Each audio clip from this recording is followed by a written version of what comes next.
মায়ের কাছে শিখেছিলাম 10 মিনিটের মধ্যে কিভাবে এই রেসিপিটা বানানো যায়। সেই রেসিপিটাই তোমাদের সাথে শেয়ার করতে চলে এসেছি বন্ধুরা। তো চলো বন্ধুরা, এই রেসিপিটা কিভাবে বানাতে হয় তোমাদের সাথে শেয়ার করি।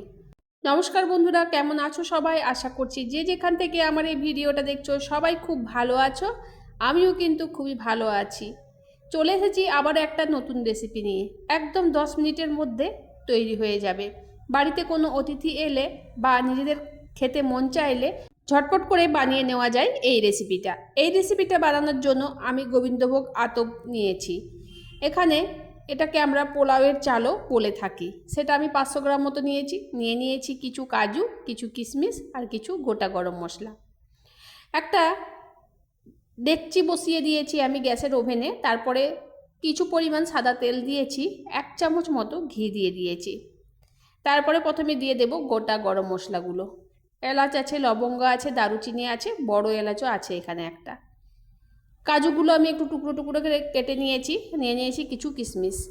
এবার একটা একটা করে আমি তেলের মধ্যে দিয়ে দিলাম আর খুব ভালো করে সেটা ভাজবো। তোমরা প্রসেসটা দেখতে থাকো বন্ধুরা। খুবই সিম্পল রান্না একটা, কিন্তু খেতে দুর্দান্ত হয়।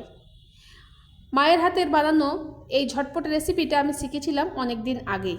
সেটা তোমাদের সাথে শেয়ার করা সম্ভব হয়ে ওঠেনি এতদিন। তো আজকে চলে এসেছি সেই রেসিপিটা শেয়ার করতে।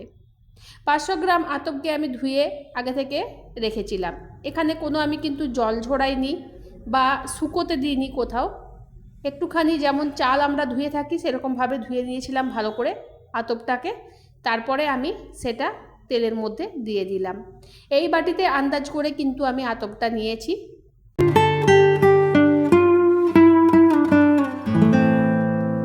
মানে যতটা পরিমাণে আতপ নিয়েছি তার ডবল জল দিতে হবে। আতপটা দিয়ে খুব ভালো করে ভেজে নিচ্ছি। আর ভাজতে ভাজতে যখন তলাটাতে আতপটা একটু ধরে ধরে আসবে, লেগে লেগে যাবে, তখন কিন্তু আমি এবার জল দিয়ে দেব। ওই বাটিরই আন্দাজ অনুযায়ী আমি 2 বাটি জল দিয়ে দিলাম।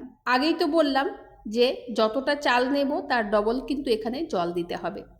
জলটা দেওয়ার পর খুব ভালো করে মিশিয়ে নিচ্ছি। আর তারপরে এখানে একটুখানি বাসন্তী ফুড কালার দিয়ে দিলাম। তো তোমরা চাইলে স্কিপ করতে পারো, হলুদ দিয়েও বানাতে পারো, কিন্তু ওই পোলাওটা কিন্তু আলাদা রকম হয়। সেটাও তোমাদের সাথে একদিন আমি শেয়ার করব। আর এই ফুড কালারটা মিশিয়ে কিন্তু পোলাওটা একদম বিয়েবাড়ির স্টাইলে কিন্তু হয়ে থাকে। তারপরে এখানে ফুড কালারটা দেওয়ার পর একটুখানি ভালো করে মিশিয়ে নিলাম। দিয়ে দিলাম কিছুটা পরিমাণে লবণ। স্বাদ অনুযায়ী লবণটা দিতে হবে। সব কিছু দেওয়ার পর খুব ভালো করে মিশিয়ে গ্যাসের ফ্লেমটা একদম লোতে রেখে দিয়েছি। তারপর এখানে আমি একটা ঢাকা দিয়ে দেব। ঢাকা দিয়ে 10 মিনিটের মতো আমি এখানে সেদ্ধ হতে দেব, যতক্ষণ না জলটা পুরো শুকিয়ে যায়। দেখো আমার এখানে কিন্তু অনেকটা জল শুকিয়ে এসেছে। মাঝে একবার ঢাকা খুলে ভালো করে নেড়ে চেড়ে নিলাম। আর তারপরে এখানে দিয়ে দেব পরিমাণ মতো কিন্তু চিনি। তোমরা যে যেমন মিষ্টি খাবে সেরকমভাবে কিন্তু এখানে চিনিটা অ্যাড করবে। আমাদের বাড়িতে মিষ্টিটা একটু সবাই বেশি খায়, সেজন্য আমি চিনির পরিমাণটা একটু বেশি দিলাম। 500 গ্রাম এখানে আতপ চাল নিয়েছি, সেজন্য কিন্তু আমি এখানে 200 গ্রাম মতো চিনি অ্যাড করেছি।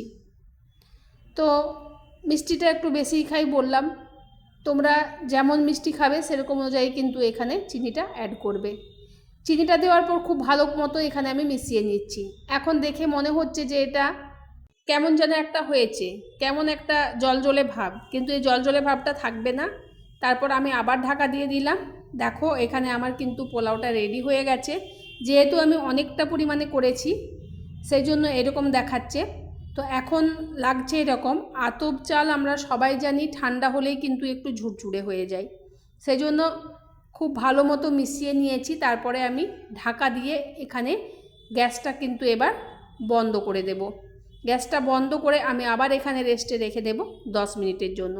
10 মিনিট পর দেখো এখানে কিন্তু আমার পোলাও রেডি হয়ে গেছে। একদম ঝুরঝুরে পোলাও হয়েছে, দেখতেও যেমন সুন্দর হয়েছে, খেতেও সেই রকমই স্বাদ। কিন্তু 10 মিনিটের মধ্যে রেসিপিটা বানানো যায়। তোমরা চাইলে কিন্তু বাড়িতে বানিয়ে নিতে পারো। আমি এখানে আজকে পনির চানা দিয়ে এখানে পোলাওটা পরিবেশন করেছি। তোমরা চাইলে আলুর দম, মাটন কিংবা চিকেনের সাথে কিন্তু পোলাওটা খেতে পারো। তো তো বন্ধুরা, আজকের রেসিপিটাতে আমার কোনো জায়গায় ভিডিও যদি ভালো লাগে থাকে তাহলে লাইক কমেন্ট শেয়ার করতে ভুলে যেও না। আর নতুন বন্ধুদের বলছি, চ্যানেলটা সাবস্ক্রাইব করে দিও, পাশে থাকা বেল আইকনটি অবশ্যই প্রেস করে রাখো, যাতে যখনই আমি কোনো নতুন ভিডিও ছাড়বো সবার প্রথমে তোমাদের কাছে চলে যাবে।